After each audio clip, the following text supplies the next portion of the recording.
Muito bom. Agora sim. Bem.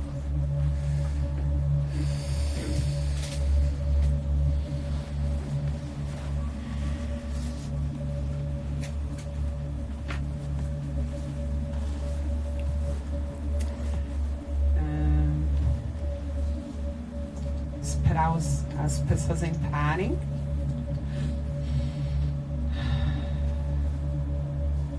Enquanto isso, eu vou pedir para vocês manterem o fluxo energético da coluna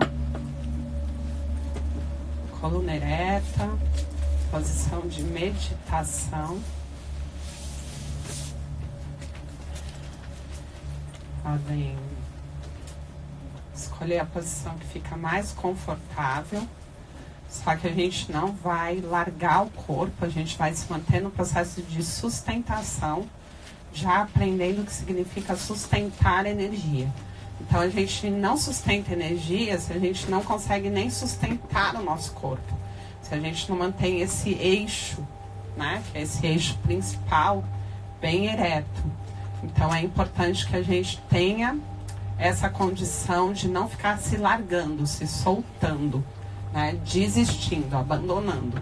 E energeticamente, a coisa mais difícil não é você atingir um patamar alto, é você sustentar um patamar, é você sustentar o campo, né? Então a gente vai entender que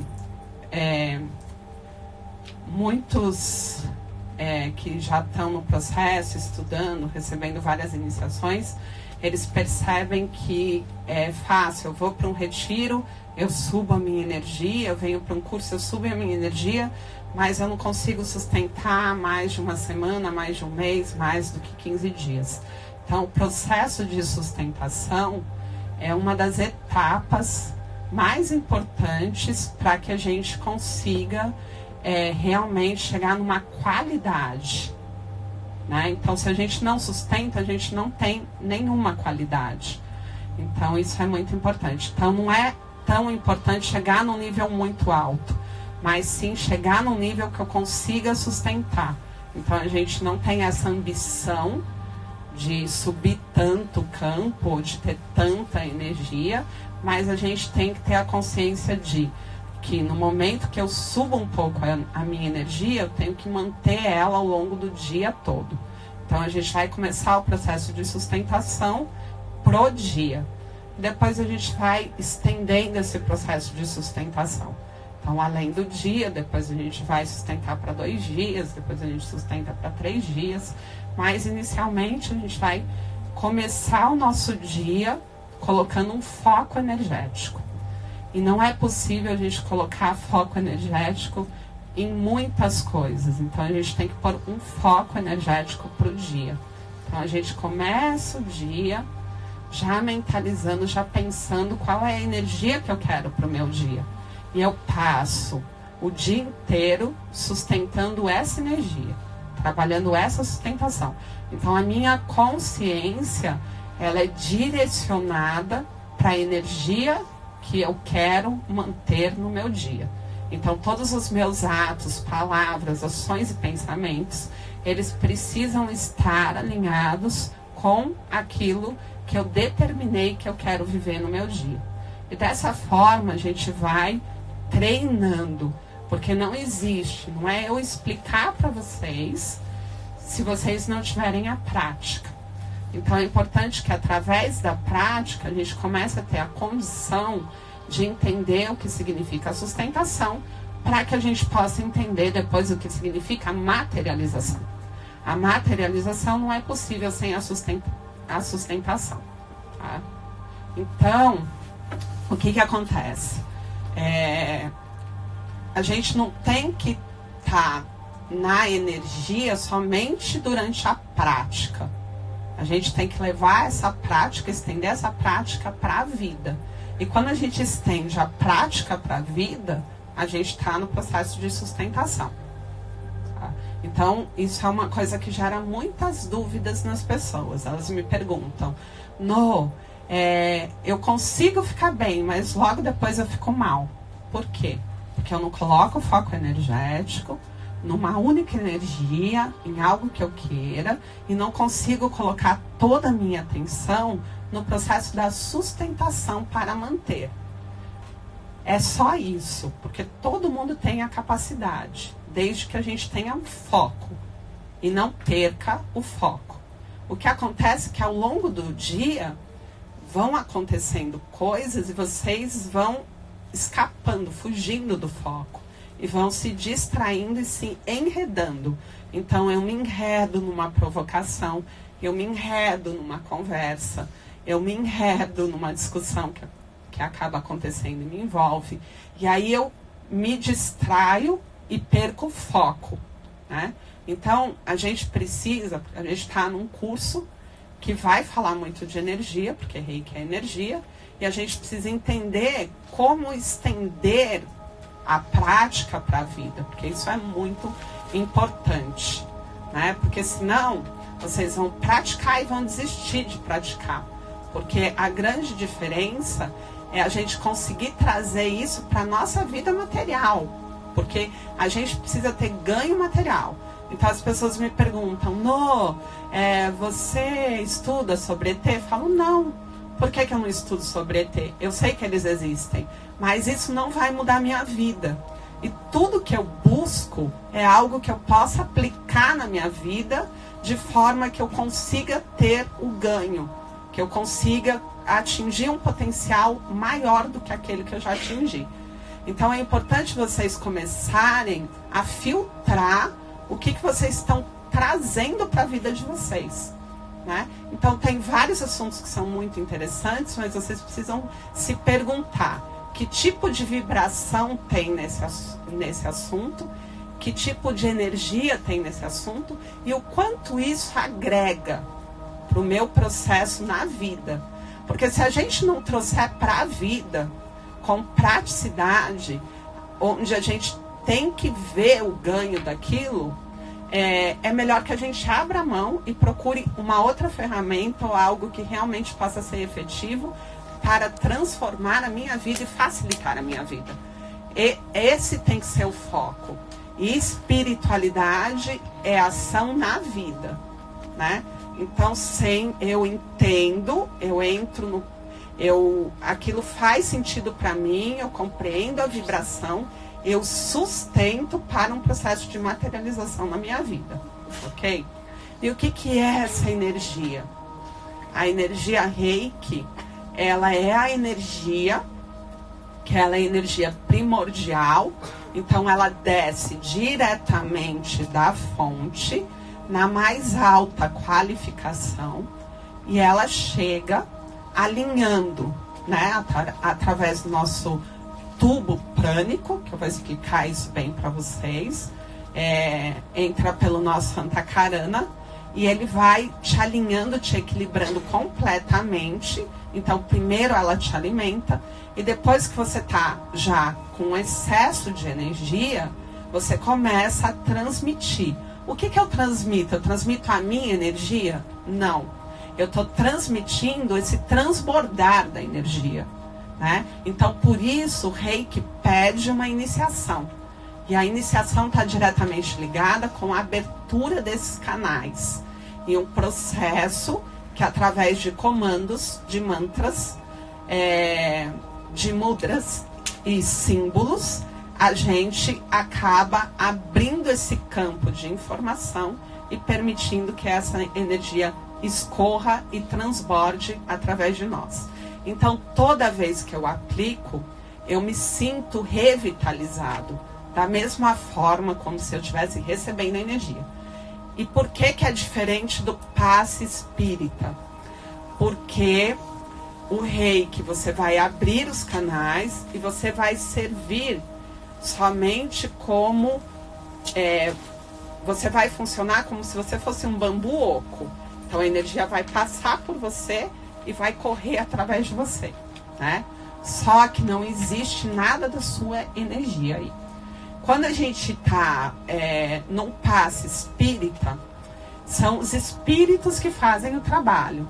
Então, portanto, o espírito que já não tem o corpo, ele precisa de uma energia que se chama fluido, né? Ele precisa de um fluido que seja um fluido corpóreo para que ele possa se aproximar e consiga de fato atuar num corpo denso, porque esse espírito já não tem mais isso. Então ele precisa daquilo que a gente chama de ectoplasma. E nesse sentido, o passe, o que é? É o médium cedendo esse fluido, cedendo esse ectoplasma para que um espírito atue, onde normalmente o espírito vai trabalhar no corpo etérico, atuando através de cirurgias que são feitas no corpo etérico. Só que quem faz isso é a consciência de um espírito. Existe uma intenção. Então é o mesmo que se tivesse um médico que está pensando como é que ele vai te trabalhar. E é totalmente diferente do reiki, que é uma energia, que é a energia da mais alta qualificação, que ela entra já requalificando, informando a forma do vibrar. Então é uma energia inteligente que faz o trabalho. Então, como reikiano, a gente nunca põe uma intenção no momento que a gente está aplicando energia. A gente se torna totalmente neutro e permite que a energia flua, tá? Eu vou explicar para vocês por que a gente não aplica energia em determinadas áreas. Então, assim, eu tô com dor no joelho, eu aplico energia no joelho? Não, gente. Por quê? Porque se eu for só pro joelho, eu tô tendo um julgamento, uma intenção de uma mente limitada que acredita que a causa do problema também está no joelho. E muitas vezes a causa não está no joelho. Então eu posso ter uma má deficiência da formação dos datos, ou seja, por conta de uma má nutrição, eu não formo os datos, né, que são os tecidos principais, nem os secundários, nem os terciários, e eu acabo tendo um processo de eliminação que vai gerar, por exemplo, não formei bem tecido de tendão e vou ter sinusite. Então, o que está acontecendo? Na verdade, se eu for entender que o problema está aqui, eu vou estar julgando e atuando de forma errada, porque aqui está a excreção, a eliminação, mas o problema não está aqui. Então, por isso, a gente vai fazer uma aplicação que tem que ser totalmente completa. Ela tem que pegar todos os canais, e aí eu vou explicar que o Reiki não está alinhado com chakras e sim com meridianos, porque o Dr. Mikao Usui, ele era um monge de uma escola budista, né? Do budismo tibetano. Então, assim, ele não está conectado com os chakras, e sim com os meridianos e os canais. Então, a gente vai trabalhar primeiro para liberar os canais. Isso poucas pessoas explicam, poucas pessoas entendem. Os mestres acabam não recebendo dessa forma essas informações, então acabam não explicando muito bem o que vocês estão fazendo. E aí, no processo de não entender muito bem, a gente permite que a mente entre e acabe distorcendo essas informações. Então é muito importante que vocês entendam o que vocês estão fazendo, mas para que no momento vocês não interfiram na energia, né? E para não interferir, a mente tem que estar tranquila dentro do entendimento, o coração tem que estar tranquilo. Então, se você recebe as informações completas, bem assertivas, e isso tranquiliza sua mente e o seu coração, no momento da aplicação, você está pronto como um canal para poder aplicar, tá bom? Então, vocês entenderam a diferença entre você ser um reikiano ou ser um médium? Tá? A gente não está, de forma alguma, trabalhando com os espíritos quando a gente está aplicando o reiki. A não ser que eu seja um médium. Um médium que já tenho algumas práticas ou tenho uma mediunidade bem desenvolvida. Porque nada impede que eu aplique o reiki, seja um canal. E nesse momento, pela vibração que eu tenho, que é bem alta, que faz com que a gente tenha um ambiente propício para que seres da mais alta elevação também possam atuar. Então, muitas vezes eu estou atendendo com reiki e estou recebendo a equipe espiritual de médicos que também estão atuando e estão trabalhando ali através da minha energia, porque eu também trabalho no astral em desdobramento. Então, mas como? Eu sou médium e vejo. Porque sim, uma coisa não implica na outra, mas o reiki é esse trabalho onde a gente está como canal transmitindo a energia. E se você já é um médium, que você já tem essa capacidade de liberar esses fluidos, e você já tem essa capacidade de liberar ectoplasma, você também atua naquele momento, se você quiser, se você puder e precisar, tá bom? Então isso é uma coisa que gera muita dúvida nas pessoas. Então é importante que esteja esclarecido. Vocês já estão sentindo muito forte a energia? Sim? Então, quando vocês sentirem que começou o processo de embotamento, tem que dar um comando que eu escolho ficar, né? E vai pedindo para que você possa realmente ficar aqui. E se sentir que está muito forte, levanta, tá? Para que vocês não percam. Porque quando a gente embota, a gente perde realmente tudo aquilo que está sendo transmitido, tá? Não existe essa coisa de, enquanto eu estava dormindo, eu estava recebendo também. Não, a gente tem que estar no processo de sustentação energética, né? Lembrem disso. E aí, quando o campo é alto, o que acontece? A nossa tendência é de apagar, muitas vezes desmaiar, né? Ou muitas vezes embotar. Que eu tô aqui ouvindo, mas não estou ouvindo nada. Como se eu estivesse dormindo acordado. Bom? Então é preferível que você dê uma volta, tome água, faça xixi, mas não fique nesse processo de embotamento. Traga o observador para o seu processo. E quem precisar, levanta, tá? Se a gente sentir que o campo está muito forte, aí eu vou baixando um pouquinho. Eu não abri o campo com toda essa força, porque eu sei que depois vocês vão me dar muito trabalho, porque não vão ouvir nada, vão perguntar 1000 vezes as mesmas coisas. E é real, tá? E tudo bem perguntar, mas tudo bem também levar uns xingos, né? Faz parte de quem eu sou, por favor. Então vai. Então, como que é essa energia? Ela é uma energia que tem como característica principal a vida. Ela é uma energia de vitalidade, uma energia vital. Por isso o reiki, ele tem essa qualidade principal de trabalhar para a saúde, né? Então a gente tem muitas energias e várias técnicas e iniciações para que você acesse determinadas energias. E cada energia, por mais que trabalhe com tudo, elas têm uma característica principal de vibração. Então, quando a gente fala do Magnify Healing, a gente está falando de uma energia que vibra numa frequência, que é uma frequência lilás e violeta, que ela traz uma informação da frequência dourada, ela traz uma informação da frequência rosa, ela traz uma informação da frequência azul e ela traz esse poder, que é esse poder dessa energia da transmutação, que também está muito direcionada com a energia da compaixão. Então, ela é uma energia muito específica que trabalha num nível de consciência amoroso muito alto. E que também vai atuar de forma muito boa nos nossos nucleolos e no nosso DNA.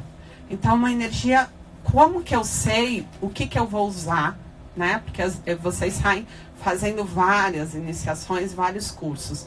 E aí chega um momento que você não sabe o que usar para quê. Porque também eu não entendo muito bem qual é a diferença de uma coisa e da outra. Porque quando é transmitido para mim, é transmitido muito de forma mental. E não tanto na condição vibracional, né? Essa informação. Então, quando a gente fala da Diksha, A gente está falando de uma energia que tem uma característica de atuação muito forte no processo da consciência de unidade. Ela trabalha a consciência através da ativação bem forte nos dois hemisférios do cérebro, onde a gente consegue trazer a mesma vibração para cada hemisfério e entra nesse lugar da neutralidade. Então, Diksha faz muito isso, ela tem essa característica da integração do masculino com o feminino, das polaridades para a neutralidade. Então, quando a gente fala do Theta Healing, e o que o Theta faz? Trabalha numa frequência da energia mental. Por que o Theta trabalha tanto com crenças? Porque crença só existe na mente. E aí é a energia que atua nesse campo mental mais fortemente. Então a gente vai entendendo o que o meu paciente traz como uma necessidade. O que ele traz como uma urgência? Porque a gente vai tratando do mais urgente, né? Porque a gente não começa um tratamento e a gente acaba o tratamento assim. Quando você pega um paciente, você vai eliminando aqueles problemas que estão mais urgentes e depois você vai chegando mais próximo das causas. Porque, na verdade, quando o paciente chega, é difícil até a gente entender a causa, tá? Então, eu sempre indico para vocês que vocês façam realmente uma anamnese, que é uma anamnese, que é uma conversa que você vai ter com esse paciente, para que você possa conseguir fazer tanto a leitura energética daquilo que ele está te trazendo, como uma forma de você conseguir entender qual é esse grau de urgência, tá? Para um tratamento. Mas, acima de tudo, a anamnese existe para que vocês escolham se vocês realmente vão atender ou não esse paciente. E isso é muito importante, isso é muito honesto, tanto com você, com o seu processo, como com o processo do outro. Então, muitas vezes, você vai sentir que com determinados pacientes você não vai conseguir ter sinergia. E se você já não tem a sinergia, já existe uma sinalização de que talvez aquele paciente não seja para você.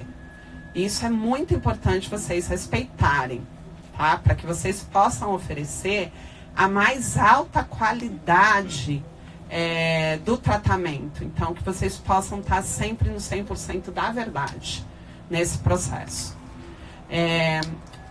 Na anamnese também, vocês vão começar a perceber se determinadas situações são do corpo físico, do corpo emocional, do corpo mental, se é algo que não está sendo revelado, então está em psicossoma, está em subconsciência, né? Se é algo que está além disso e já está no corpo etérico, mas eu não vejo no corpo físico, não tem sinalização no corpo físico, mas tem queixa. Então vocês vão começar a entender aonde está, em qual corpo desse seu paciente a energia está atuando. Porque lembra que sempre vem do mais sutil para o denso. Então, geralmente, o desequilíbrio, ele vai começar onde? Ele vai começar lá no corpo mental. E aí, o que acontece? Eu começo a ter pensamentos. Só que eu não dou atenção para os pensamentos. E depois eu já começo a ter pensamentos e emoções. Eu percebo que aqueles pensamentos não estão muito alinhados. E depois eu percebo que aquelas emoções não estão muito alinhadas. Só que o meu corpo está sinalizando energeticamente já o desequilíbrio para que a gente imediatamente atue e não precise desencadear a doença no corpo físico, né? O que a maioria das pessoas fazem? Não estão em plena atenção no processo de se observar para perceber que um pensamento já é uma sinalização de uma desqualificação energética no corpo mental. e que uma emoção também já é uma sinalização. Então, você não esgota a possibilidade do entendimento do desequilíbrio e não atua imediatamente para que isso não se torne algo mais sério depois. Então, a gente vai ter essa sinalização do corpo mental, do corpo emocional. Depois a gente começa a ter algumas sinalizações do corpo etérico.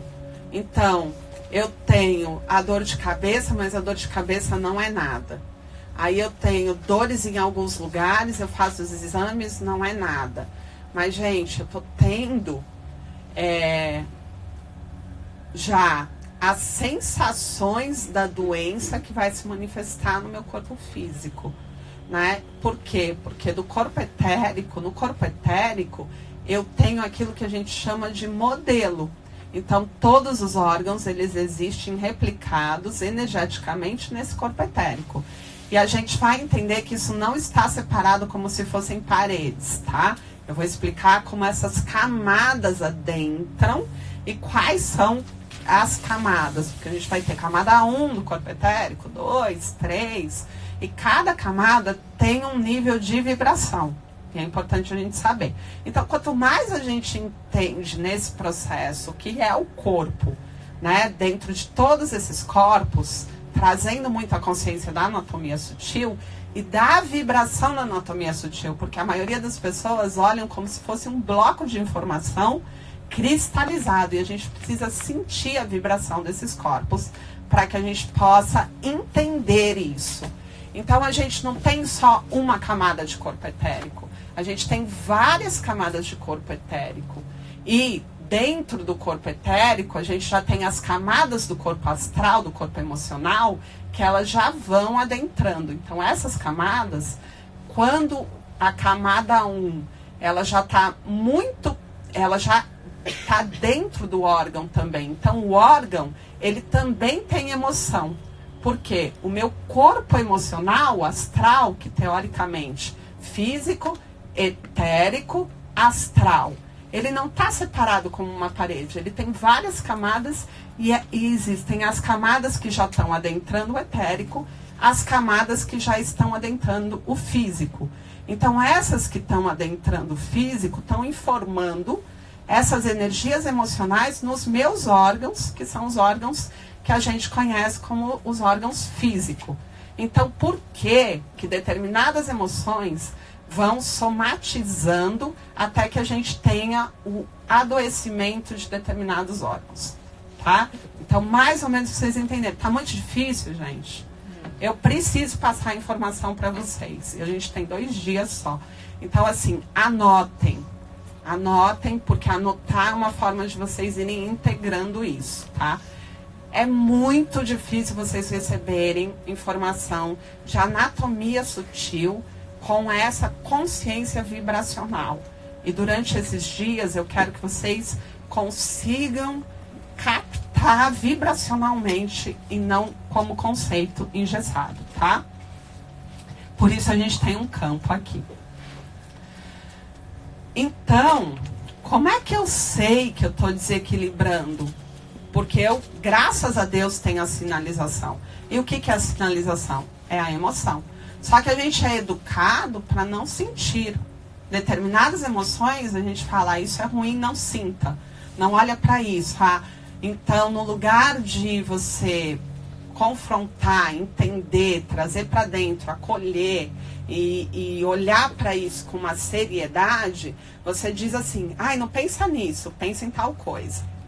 Né? E o que a gente está falando? A gente está falando que esse nosso corpo emocional, esse nosso corpo mental, não trabalha de forma adequada quando ele te sinaliza o desequilíbrio. Então você vai dizendo não para sinalização. É como se você não quisesse olhar a verdade.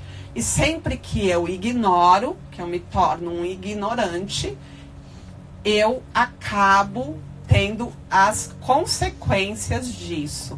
Então, não é porque eu não sei que o açúcar faz mal, que ele não faz mal, né? Então, é importante a gente entender isso. O corpo está sinalizando e eu não quero ver a sinalização. Hoje a gente está num momento planetário onde a gente já recebe muita essa informação. Então é importante a gente fugir de tudo aquilo que te diz que é ruim sentir raiva, que é ruim sentir medo. Não. É pior se você não sente, e esse agravamento vai se dando em níveis maiores. É como você dizer que é ruim sentir uma dor. A dor é uma sinalização. Antes que você acabe entrando num problema que vai se tornar crônico. Enquanto você sente a dor, ainda é bom. Então a gente não pode achar que pensamentos, emoções, dores devam ser ignoradas. A gente tem que investigar. Se você tem uma dor no seu corpo físico, você não vai atrás de saber o que é, né? Então, se você vai atrás de saber o que é, você tem que entender que todas essas sinalizações precisam ser olhadas para que a gente possa atuar e curar antes que aquilo vire um problema, né? E aí vira depressão, vira várias coisas que a gente vai vendo que fica muito mais complicado depois da gente atuar, tá bom? Então, quando a gente faz essa anamnese, a gente tem um interesse profundo em entender quais são esses desequilíbrios e em quais níveis. Aonde está o desequilíbrio da pessoa? Se está no emocional, está bem distanciado ainda do físico, né? Se está no mental, está mais distanciado ainda. Então a gente vai vendo aonde está a gravidade. E a gente sempre vai tratar a gravidade maior quando ela já está no físico. Certo? Entenderam? Ok. E vocês aí estão gostando? Eu sei que tá super escuro, né? Mas o mais importante é o conteúdo, né? Ok. Ninguém fala nada. Acho que não estão ouvindo nada. Com o microfone vocês não ouvem, né? Então tá. Então, outra coisa da importância da anamnese é que quando as questões são de ordem espiritual, quem trata das questões espirituais são o centro espírita, gente. A gente não tem condições de tratar dessas questões que são questões espirituais.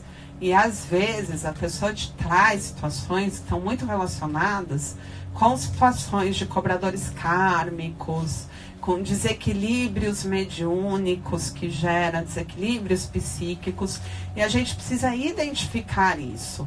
Por quê? Porque o reiki é uma energia super alta, né, de uma qualidade vibracional muito alta, e ele acaba fazendo com que esses cobradores e esses espíritos não consigam ficar próximo da pessoa. Só que o que acontece? A vibração ela fica muito forte, mas o cobrador ele fica com raiva de você. Ou ele atua em você para que a sua vida desequilibre e você não consiga concluir o tratamento da pessoa muitas vezes. E nem sempre a gente tem essa condição de conseguir estar no 100% do equilíbrio. Então, às vezes, ele atua em alguma situação com seu filho, com seu marido, então com as pessoas que realmente têm importância na sua vida. Então, essa é uma questão real que existe. Então, as pessoas não podem dizer assim, não tem nada a ver, o reiki não é isso, pode usar, é o 100%. Não, você tem que saber que quando você está tratando de uma pessoa que está num processo que é obsessivo, ou que está com um histórico de cobradores kármicos, você vai mexer com esses cobradores. Porque a energia vai impedir que esses cobradores atuem na vida da pessoa. E ela, com certeza, esses cobradores podem tentar interferir na sua vida.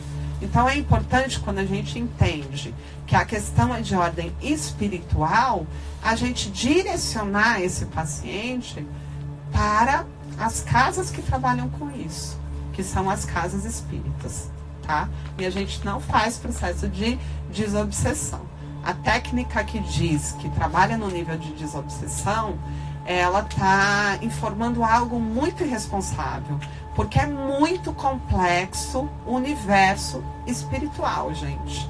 Né? Então, A gente precisa estudar muitos anos. Eu fiz formação de estudo de 7 anos, mais 3 anos aplicando, para que a gente consiga ter realmente o total entendimento do que significa isso. Então você não pode ir lá e dizer assim, eu vou aplicar isso, eu vou fazer o trabalho de desobsessão. Não, você não tem condições de fazer isso. Até porque, para esses processos, a gente nunca trabalha sozinho. E a gente nunca trabalha em casa, a gente nunca trabalha atendendo em determinados locais. Para isso existe um local certo que é trabalhado, né? Precisa ser feita a condução, encaminhamento, uma série de coisas que não é assim. Então, não importa qual é a técnica que vocês tenham, não a utilize para processos de desobsessão, questões espirituais ou cobradores kármicos. Tá? Se vocês não tiverem o embasamento, o estudo necessário e o desenvolvimento necessário para isso. Então a gente tem que respeitar as hierarquias e os trabalhos que cada hierarquia propõe. Então, na mais alta qualificação, o kardecismo trabalha só com isso. Por que você vai pegar lá? Você que ignora, que não sabe nada, simplesmente vai mexer com uma coisa. Não, direciona para quem é o melhor no assunto. Ok? Vocês entenderam isso? Ficou claro? Faz sentido para vocês?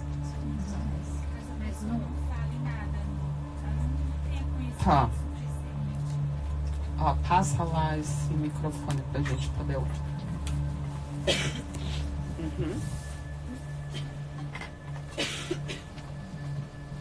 Pessoa que vai receber o reiki não tem essa consciência do que ela mesma tem. Isso é bem comum, né? A pessoa não sabe. E às vezes é uma questão espiritual. Então, mas você, quando você faz a anamnese, por isso que eu falo, eu indico que se faça a anamnese. Porque tem muita gente que fala, não, você não precisa saber de nada porque a energia é inteligente.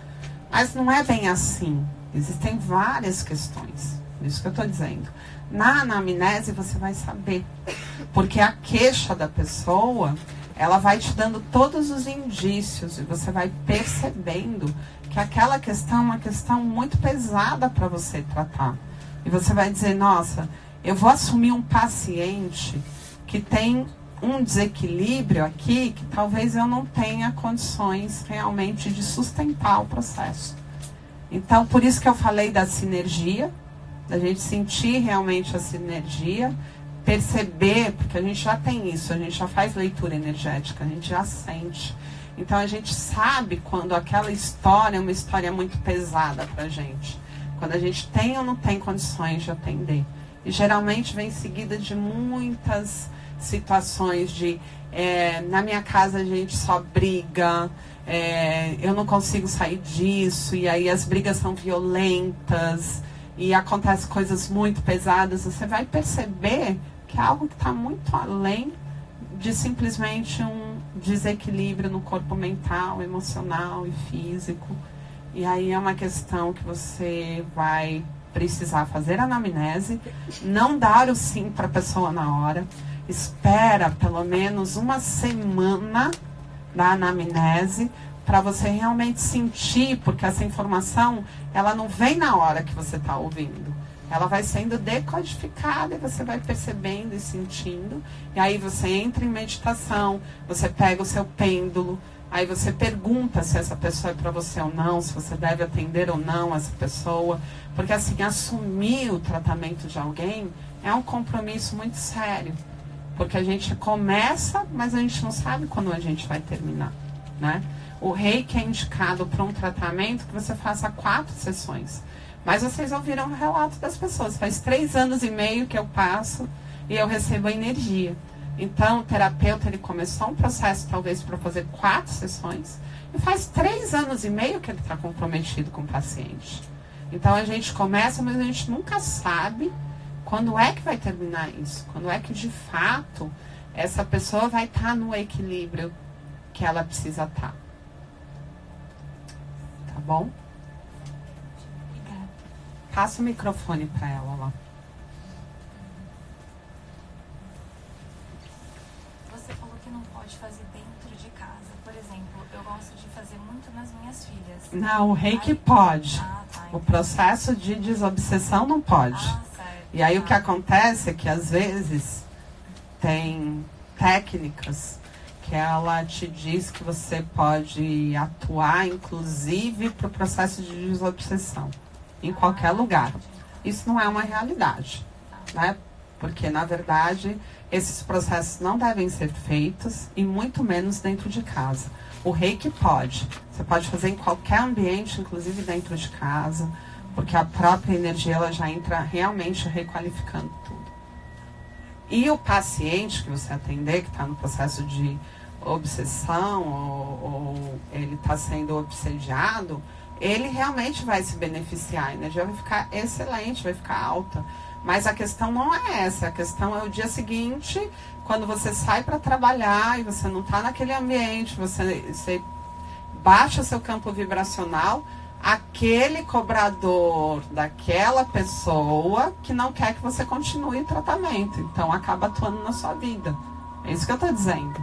Mas se a energia ela é suficiente, ela vai chegar, ela vai fazer um processo maravilhoso, seu paciente vai ficar incrível, vai elevar o campo vibracional e realmente esses espíritos, para eles vai ser incompatível a vibração.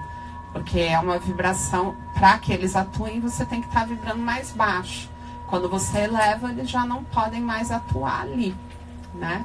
Só que existe todo um processo que está fora do momento que você aplica energia. É isso que eu estou explicando. Que é muito delicado falar sobre isso. Não é indicação do reiki, porque a gente procura não usar esses assuntos polêmicos, principalmente porque isso não é comercial, né, gente? E aí, quando a gente entra com a questão de religião, filosofias, enfim, você acaba tendo menos pessoas que se interessam. Então, a primeira coisa que as pessoas falam, reiki não é religião. Ok, não é mesmo. Você pode ter qualquer religião que o reiki não vai interferir, porque o reiki é só energia. Mas não é bem isso, entendeu? Ele realmente, só o reiki, se a gente for olhar só para o reiki e a gente fechar a visão, é isso. Mas se a gente amplia um pouco mais, muitas coisas acontecem dentro de um processo onde a gente está aplicando o reiki no paciente. Tudo bem? Eu faço bastante reiki voluntário. Uhum. Né? Então, mas isso não se aplica nesse caso. Não, você faz num grupo? Não. Eu vou numa casa lá toda segunda-feira. Que casa? É uma casa onde se faz constelações. Uhum. Aí existe o momento social, então a aplicação de reiki. Então quem quiser aplicando reiki, a gente fica lá e a gente faz todo o processo. Sim, se chama troca reiki, né? É um ambulatório de reiki. Então não existe, nesse momento, não existe anamnese, não existe assim, a pessoa se deita, eu acolho e tudo, faz o processo. Uhum. Só que nesse caso, cada facilitador, ele não está comprometido com cada pessoa que passa por lá. Essas pessoas vão passando. Então é muito diferente, né, do que a gente se comprometer. Esse compromisso com uma pessoa. Então, nesse processo, os obsessores nem atuam. Porque o que acontece? Você está passou, você nem vai ver a pessoa, nem vai ter contato com a pessoa. Na verdade, ela podia passar com você, ou com outro, e aí isso não se dá. Mesmo se for toda semana? Não, porque na verdade você não está comprometido com aquela pessoa. É a mesma coisa que você disser assim, ó. Olha, eu vou te ajudar. Né? Quando a gente é o terapeuta daquela pessoa, é como se você dissesse, eu vou resolver o seu problema, eu vou te ajudar. O obsessor, na verdade, ele entende que você é um empecilho. É diferente da pessoa pegar e ir para uma casa tomar um passe, ou ela ir para um lugar receber reiki dentro de um ambulatório reiki. Essa pessoa pode voltar ou não voltar, daí ela tem a persistência dela, mas não tem alguém que está ali comprometido e ajudando ela num foco específico. Entende a diferença? Entende? É mais ou menos assim, a gente não tem só obsessores desencarnados. A gente tem obsessor em vida também. Então, seu namorado é super ciumento. E aí você vai lá no, sei lá, em qualquer lugar, pró-vida. Ok, lá tem um monte de gente, várias palestras, não sei o quê. O que ele vai dizer? Nossa, ela adora aquele lugar. Mas ela não vai focar em um. Agora, se você pegar uma determinada pessoa e falar assim, é a Noemi, vai mudar. Entendeu? Porque é a Noemi que está me afastando dele. Que está me tirando dela. É assim, é diferente assim. Entendeu? Ou não, você comentou da outra vez que depois que a pessoa faz iniciação com você de reiki, o processo de incorporação fica mais difícil, caso essa pessoa trabalhe em alguma casa, né? Ok. Eu queria entender por quê. É questão de nível, de energia, de vibração? Sim. O reiki, ele vibra numa frequência bem alta e essa frequência acaba gerando uma incompatibilidade com a energia que é necessária para a própria incorporação, para o próprio espírito poder incorporar. O espírito, para incorporar, que na verdade ele nunca sai do corpo, você nunca sai do corpo, você tem um acoplamento no corpo astral, onde ele se aproxima e você passa a reproduzir as sensações, né?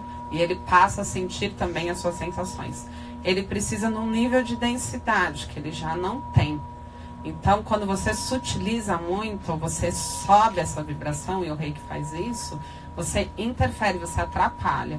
Então, a preferência do espírito são os médiuns que vão estar trazendo essa qualidade da maior densidade. Por isso que é muito comum, né, a incorporação no candomblé, é muito comum a incorporação ser muito mais forte no candomblé e na quimbanda, onde as questões físicas são mais pesadas. Então a gente vê que são tambores, que é para trazer bem a coisa da terra, que são utilizados vários elementos de peso dentro dos rituais, né? Eles usam sangue, eles usam a pinga, eles usam os fumos, são várias coisas que são utilizadas, né, no candomblé e na quimbanda, que é muito forte vibracionalmente, muito denso, mais denso. E as incorporações mais fortes se dão lá. A Umbanda nem é tão forte para incorporação. Então você entende que é muito importante esse peso vibracional, essa condição material, para que esses espíritos consigam vir mesmo, né? E esses fluidos são assim. Quando a gente sutiliza, a gente se aproxima muito daquilo que eles já estão. Então fica muito difícil a conexão para que eles consigam realmente ter esse acoplamento. Então interfere sim. Vocês têm dúvidas? Não? Pode fazer outras perguntas. Não, espírito. Na verdade, espírito não tem a ver com reiki. Eu tenho uma dúvida. Tá. Mas até foi bom porque muita gente me pergunta essas coisas nas lives. Assim.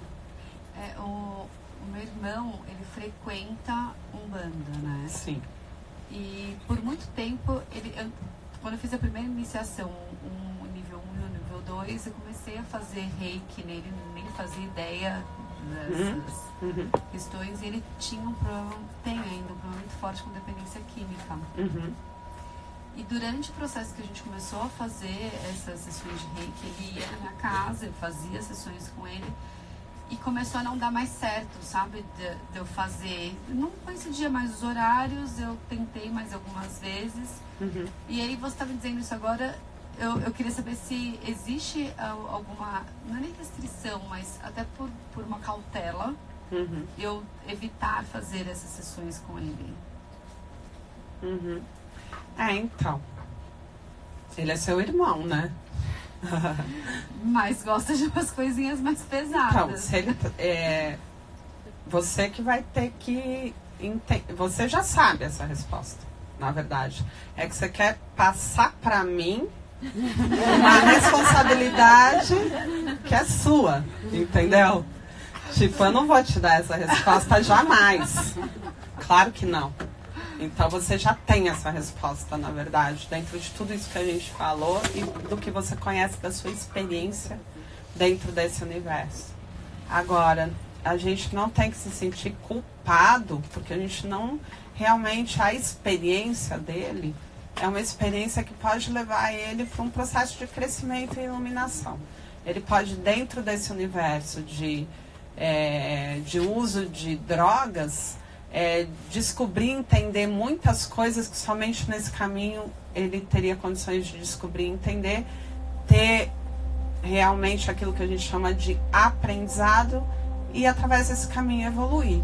Não cabe a gente julgar se o caminho é bom ou ruim, mas cabe a gente entender que o caminho sempre traz a evolução.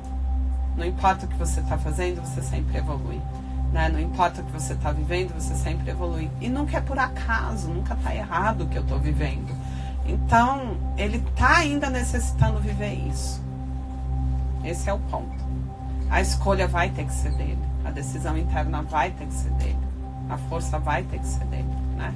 O que acontece também no Reiki é que muitas vezes as pessoas te pedem quando elas estão num nível de desespero muito grande, mas elas não estão comprometidas com a cura delas. Por isso que a anamnese também é legal, porque elas só querem amenizar o sofrimento momentâneo, mas elas não estão comprometidas com todo o processo que é necessário para a mudança. Então eu sempre indico para vocês evitarem enviar reiki à distância, porque aquelas pessoas que falam, nossa, eu tô muito ruim, briguei com fulano, aconteceu não sei o que, minha vida tá não sei lá, me manda reiki. Tá, ela sabe muito bem pedir, só que ela nem recebe aquilo, na verdade, porque a escolha dela não é se curar. Né? No geral, ela não está decidindo se curar, ela está decidindo só amenizar as consequências das escolhas dela. Então, por isso é muito importante que a gente faça a anamnese, porque às vezes a gente não ajuda a pessoa amenizando, né, as sensações ruins das escolhas. E a gente não deve ser instrumento disso, de simplesmente entender o sofrimento de uma forma distorcida. Quando eu acho que o sofrimento ele é ruim e eu não vejo a qualidade que o sofrimento tem para que a pessoa realmente faça uma mudança muito importante na vida dela e consiga a cura, eu vou lá e tiro a pessoa antes que ela entre no processo da dor, chegar no ponto necessário para que ela faça a mudança. Porque todo mundo que chega no ponto necessário da dor muda. Você vai ter certeza. Agora, você está indo para o processo da dor, você grita, a mãe vai lá e te tira, a irmã vai lá e te tira, alguma coisa acontece, você continua muito tempo, né? E às vezes, se você quebrasse mesmo a cara, isso poderia trazer essa condição de você sair e virar a chave. Sobre essa questão que você está comentando, até eu tinha visto em um dos teus vídeos, isso me deixou um pouco intrigada e surgiu agora, então eu vou aproveitar. No Theta Healing, que eu já fiz 2 cursos, mas não consegui me envolver completamente, acabei trabalhando só em mim. A gente trabalha muito essa questão de que talvez aprender na dor e no amor seja uma crença. E aí quando você me fala que a dor é boa, o sofrimento é bom, isso me deixa um pouco confusa. Porque a gente tá tentando evoluir para uma situação em que a gente não precise mais aceitar a condição de aprender com dor e sofrimento. E aí eu queria só poder entender um pouquinho mais isso. Ok. Se você bate o dedo do seu pé, dói? Dói? Isso é uma crença? É uma crença? Não nessa questão. É o quê? Não, mas é a mesma coisa. Porque quando a gente sente a emoção, é uma sinalização da distorção. De que a gente está indo para um caminho que não está legal. E antes que a gente se dê muito mal, é importante sentir. E sentir a dor é necessário. Porque senão, como é que eu sei que aquilo é distorcido? Entende? Ninguém quer ter dor. Então é muito fácil você dizer assim, gente, não precisa mais sentir dor. Só que essa não é uma realidade da condição humana. E graças a Deus a gente sente dor, porque a dor é uma sinalização. Então quando é que eu não vou sentir dor? O que é dor? Se não algo sendo te dizendo, Mel, você está equivocado. Você constrói um super castelo ilusório. A vida, que ela nunca erra, porque ela é imbuída da consciência divina, ela te traz a experiência, e a experiência não é o que eu quero viver, porque eu criei um castelo, né, ilusório, que foi criado pela mente. E aí, entre aquilo que eu crio e aquilo que é, existe a frustração, que é uma sinalização de que, opa, isso aqui que você está criando não é a realidade. Essa pessoa que você acha que é desse jeito, não é desse jeito, ela é desse jeito. Então, quando é que você vai entender isso se não for sinalizado? Então, a dor não é necessária? Então, para que existe? Né? O que acontece é que a gente compra muito fácil a salvação. E não é a forma como eu enxergo a dor que é distorcida. Principalmente nessa fala, você não precisa mais sentir a dor. Então a dor é inimiga, ela continua sendo inimiga. Isso vibra ainda na antiga forma do vibrar. Porque se você está na nova forma do vibrar, nada é ruim. Aí sim você está no caminho assertivo. Tudo que chega com uma capacidade de me trazer algo para mudança, de me fazer enxergar as coisas claramente, e eu uso isso para minha evolução. Agora, se a pessoa que disse que não é mais necessário sentir dor, vier aqui para mim e disser, eu não sinto mais dor, eu vou dizer, ok, parabéns, como é que você fez isso? Só que, sinto muito, eu não conheço ninguém que não sinta. Seu pai vai morrer, você não vai sentir, né? Várias coisas vão acontecer na sua vida, você não vai sentir. É isso. É uma distorção você achar que a dor é ruim, porque a dor é uma sinalização. E aí, quando a gente coloca um peso muito grande, a criança, quando ela nasce, gente, no máximo do amor possível, ela tá caminhando e ela ela vai cair da janela, vai cair lá embaixo, né? Ela tá subindo para cair. Quando você tira ela se frustra, ela esperneia, ela chora, ela bate em você, porque ela não compreendeu e ela sente dor. Ela não sente dor? E é errado? O que a dor está dizendo para essa criança desde o começo? Aquilo que você quer não está condigente com a realidade daquilo que você precisa. Isso é errado? Como é que essa criança vai fazer então? Ou como é que você, como mãe, vai educar? Se você tem essa ideia de que a dor não é necessária. Se isso vem numa perfeição do corpo físico, que nós somos perfeitos, muito mais perfeitos que qualquer máquina. A gente sente porque a gente é perfeito. Né? E a gente sente porque tudo está sendo sinalizado, informado e mostrado.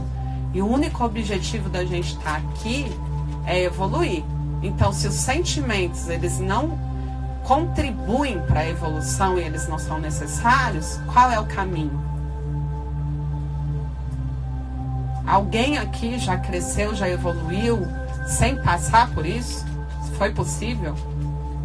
Então, por que a gente fica repetindo algo, gente, que a gente nem para pensar e valida ainda, né, aquilo? E ainda vai lá nas redes sociais e repete. Não, porque não precisa mais sentir dor. Ok? Na verdade, eu não validei, mas isso não estou dizendo você, mas isso está sendo reproduzido. Sim, por isso muito. mesmo que isso me trouxe uma questão, tipo, sabe? E é importante, eu acho, a gente tirar essas coisas. Trabalha importante. A crença, mas às vezes a gente distorce um pouco a crença. Eu já percebi isso. E foi algo que talvez eu fiz com essa questão. Não preciso evoluir com dor. posso agora no amor, entendeu? Sinceramente, pra mim, a crença é acreditar que você não precisa, que você não vai sentir a dor. Desculpa. Sim, Se todas as pessoas sentem dor desde que nascem, esse é o processo, né, natural. Sim. Não é natural? Você cria uma crença do antinatural, ou seja... Eu criei uma crença na crença. Pra mim, a crença é você acreditar que não